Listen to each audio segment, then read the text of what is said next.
આપણે નવી ખોલવાની છે એના બ્રાન્ચ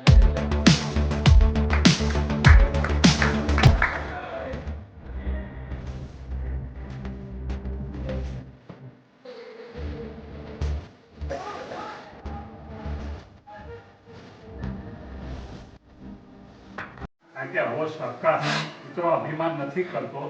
હાલમાં જ હું છોટાઉદેપુર, રાજકોટ, આપણે ભરૂચ, જંગાર લગભગ હું 9 જિલ્લામાં ફરીને આવ્યો. રાજ્યના સંમેલનમાં પણ જઈ આવ્યો. તો મિત્રો આપણી જનરલ સભાની એટલી મોટી ખાલી કે રાજ્ય પર બી આપણા જેટલા માણસો ને આપણે જે બે પાર્ટીને જે બધા ભેગા કર્યા એ ગુજરાતમાં કોઈ જગ્યા થતું નથી. રાજકોટ મારે જવાનો અસગો ભાઈ બન્યા એટલે મારી ફરજ થઈ જાય છે કે નથી. એમની પત્ની અમે અમારા રામચંદ્રની વિવાહ તો એટલી લાયક છે અને મિત્રો એમના જીવનમાં જે વાત કરું કે